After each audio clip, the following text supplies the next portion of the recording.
with Laura Harrier and Bria Vinaite. It's funny we're doing this over Zoom because I'm in Chicago. I know, and it's funny because I miss you so much, and I'm really sad because you're my quarantine buddy and you left me. Sorry. I'll be back soon. I have to see my family. How are you? I am as good as one can be. I mean, definitely anxious and sad and stressed, but trying to look at all the positives that are happening every day. So yeah, it's just a lot. It's crazy because I think when we were first supposed to do this interview, the world was a very different place. 100%. It definitely was. And here we are. Yeah, and lockdown, and now we're like in the midst of this revolution, it feels like, which is really amazing. Yeah, it definitely is super intense to know that we're living through such a big historical moment, and this is definitely like something we're gonna like talk to our kids about, and I can't wait to tell them that we're on the front lines and we were part of everything, and we were on the right side of history when the world changed, and that definitely is super beautiful to know that nothing will ever be the same and no one is gonna stand for this shit anymore, Yeah, no, it definitely feels different and different than all the other protests, and I think it's just been really inspiring, all of people's activism and everybody out there protesting and on the front lines, and like it is pretty crazy going from full quarantine, not seeing anybody, to then the first time you're out being in crowds of thousands of people. Yeah, I mean, I feel like the first few protests that I went to, I mean, obviously there was a lot of people, but I had never ever in my life been in a crowd ever like the one, the protest that YG and Black Lives Matter did. It was like 50,000-60,000 people, and looking at the drone footage and stuff, I couldn't believe it. Like it's really bizarre to not even walk on the same sidewalk as somebody when I'm walking my dog.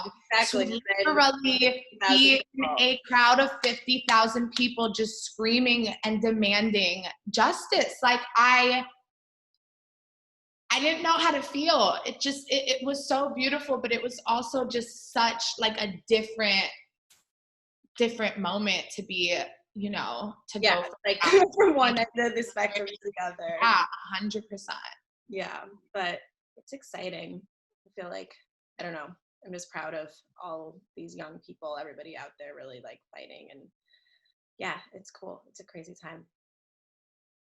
Truly. Well, I have a few questions for you. I said I have a few questions for you, if you're ready to answer them. Okay, well, we could start with something cute and funny. What is the worst chat up line you've ever used? Is that British for a pickup line? I am assuming. So. I've ever used or I've used on me. It says that you've used, so I'm assuming a shot you shot that was a little, it went bad. It didn't go your way. I don't know if I've ever shot my shot. No, that's not true. Okay. I don't know if I want to tell this story though. I feel you. That's definitely a very embarrassing question to answer. It's embarrassing. Once I was at the Sunset Tower and I was introduced to someone who I'm not going to say who it is because it's very well known. And we were chatting, and then I left a little note with my number on it, and it was really cute, and I thought that the vibes were being reciprocated. He never called me, so rude, Mr. You. Happy we're not calling you out by name, right?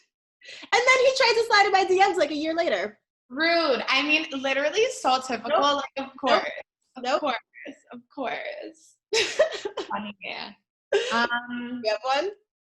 I mean, won't name names either. I wouldn't necessarily call it a pickup line because I wasn't like trying to necessarily like flirt with this person. Mm-hmm. But I mean, you already know, Laura, that DM I sent to a certain person that I literally only sent it because I thought they would never, ever, ever. And all you said was, I love you. I know, because like, first of all, I would never say that to like a strange man, okay? But like, I was like, you know, I had smoked a joint. I was like, haha, like, this is so funny. He's never going to see this.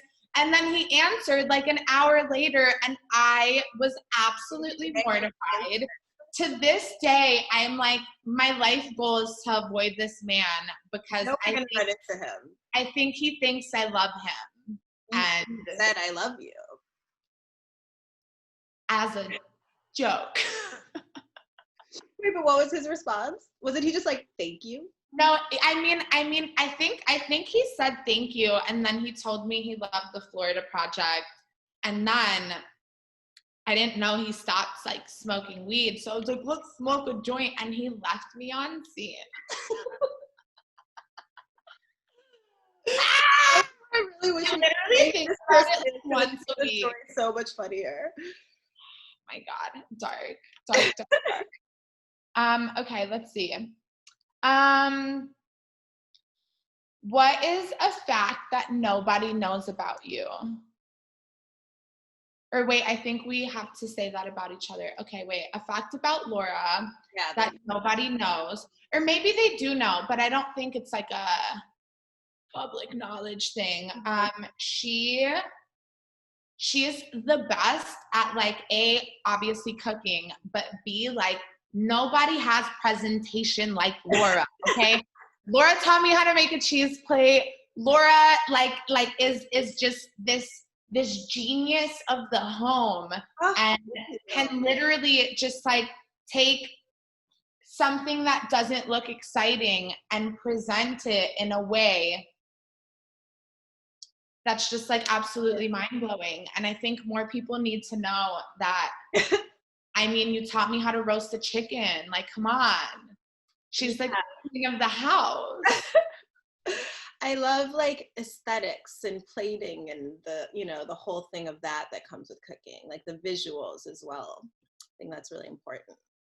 I totally agree. Because things are starting to open back up in Chicago, and I went out to eat for the first time. And I was with my mom, and this waiter sat down a cheese plate in front of us, and I started crying, like full crying, like a crazy person over a cheese plate. But I was just like, I feel normal for the first time. I mean, it definitely is a crazy feeling. I went out to eat for the first time on my birthday, and we went to Dantana's, and to see these waiters in literally full tuxedos and visors and masks, I just like, so weird. I didn't know what to make of it. Yeah. It was really weird. I'm so jealous we went to Dantana's because we've been talking about going for like a good year, honestly. Yeah, exactly. I'm trying to think of something that people don't know about you. Maybe that Bria's really good at making these little clay aliens. They're really cute. These little my mom's coming in. She needs her laptop. Hold on.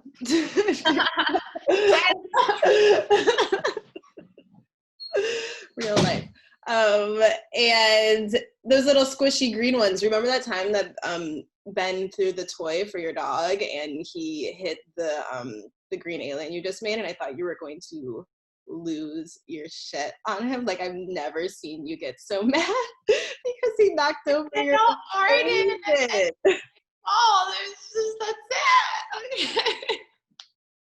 Prize possession. Yeah, that's a good fact. Anything alien related. Yeah, exactly. Yeah. Oh, there you go. Okay. What we admire most about each other. Well, for me, I definitely, I feel like when I was moving out to LA, one of my biggest fears was that I wasn't going to have like just good, genuine people around me. And I feel like you are so like genuinely kind and such a good friend and have been there for me through situations that like I would have went absolutely insane. And I just really admire how caring and thoughtful and kind you are. And all around, it's just, I'm like really happy we're friends. Okay. Oh, babe. That's my corny thing that I admire about you. And also, y'all, okay, if you've ever been on a set with Laura, the most professional, kind, like goes up to everyone, knows everyone's names, is literally, hello, John, hello. I don't know, but everyone always feels like, you know, she's just like really present and there, and beyond just like friendship wise, you are just extremely professional and talented and kind, and it's really nice. Thank you. That's so sweet. Thank you. Also, I'm gonna hit my jewel. Don't smoke it. I think something I admire about you, I admire a lot about you. I really admire how open and like accepting and non-judgmental you are. Like, I feel like I could tell you literally anything and you would never judge me for it. Like, you're always just there as a friend. And even if like I'm on some bullshit, then you'll just like tell me like, bitch, you're wiling, and like we'll talk it out. Like, you know, like there's never anything I feel like we can't discuss or that I'm like scared to tell you or like too embarrassed or anything.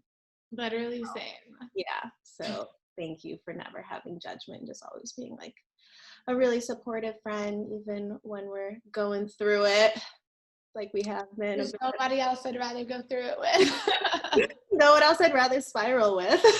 Truly, oh my God. My favorite one of our spiral memories or remedies, sometimes when we just have to dance so crazy and get it out. Shaking. Yeah, we just have to shake it out when we're completely going through it, and we blast music and dance so crazy, and you always feel better after. Like, you guys, it's not even dancing. Yeah. It's just literally like full force jumping, punching. Yeah. Like, just like Oh, and also, in case you guys didn't know, me and Laura are also secret industrial cyber goths, and that's a whole other lifestyle that is part of our private lives.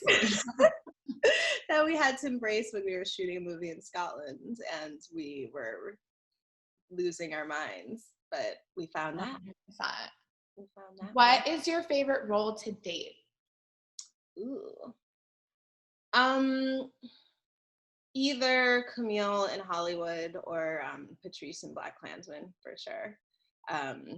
Maybe at the moment Camille, just because I came out of playing her recently, and also it's just different doing TV because you're like with these characters for so much longer. Like, it was sad. It's so weird when you're like, I'm sad to say goodbye to her. I feel like that always sounds like actor bullshit, but like you are, because it's like these people that you're creating, and you like kind of, I don't know, you get close to them. And I really just admired her a lot as a character, and I admired, like, you know, how strong she was in her struggle, and also just really fun because like the costumes and the glamour and the whole period, and I loved everybody that I was working with. So that was super enjoyable. I really loved that. And spoiler alert, but I definitely cried during the Oscar speech like a baby. Like, I'm like, I'm so red. Oscar.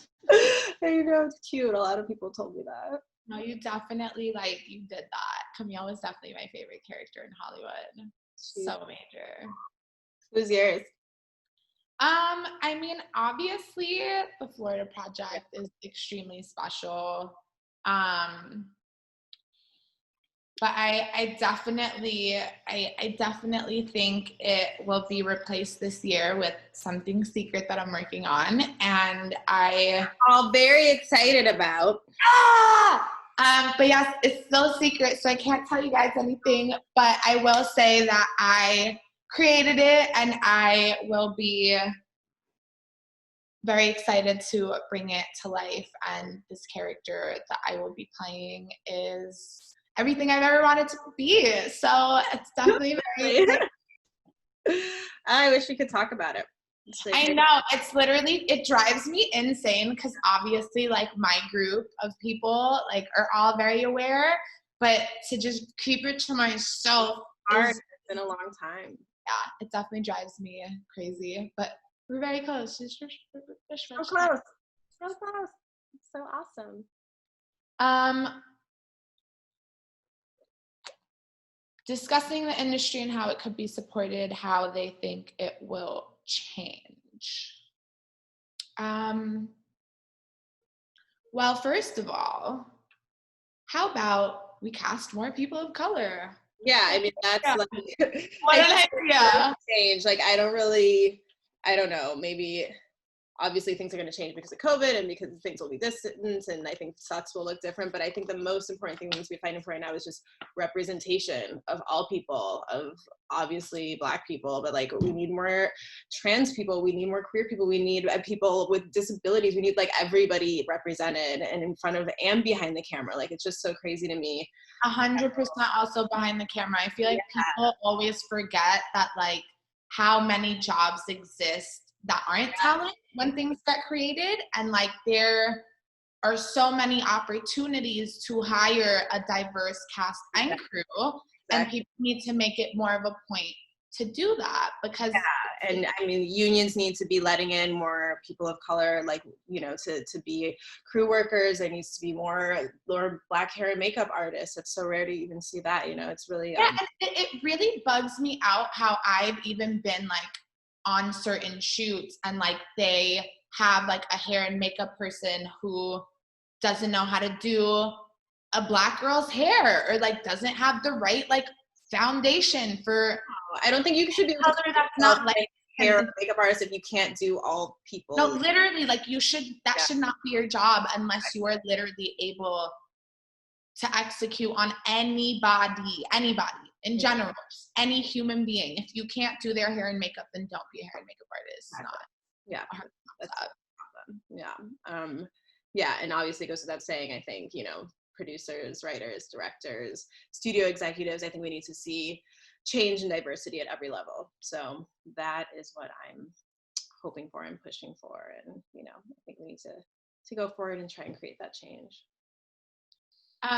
What is your daily routine and how has it changed?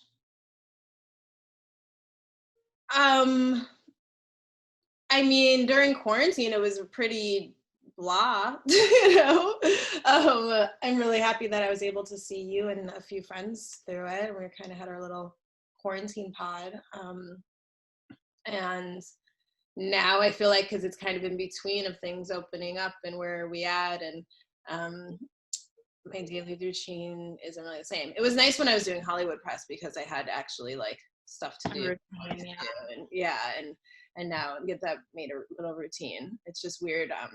This is the longest, I mean, now I guess I'm in Chicago, but that was the longest in LA that I'd ever been in one place, I think, ever, like since I was a teenager. So that took a lot of getting used to, because normally, like, you know, constantly moving and traveling. And that was hard, feeling like for everyone feeling stuck, but it was very weird not being able to go anywhere. 100%. I feel like I mean, with everything going on, I've been really trying to integrate at least a few hours a day to do something impactful and helpful. And I started volunteering with this really amazing nonprofit organization called Watts Community Core. They literally, the people that run it are just doing God's work every day. It's absolutely amazing. They're feeding people. They're giving kids activities to do.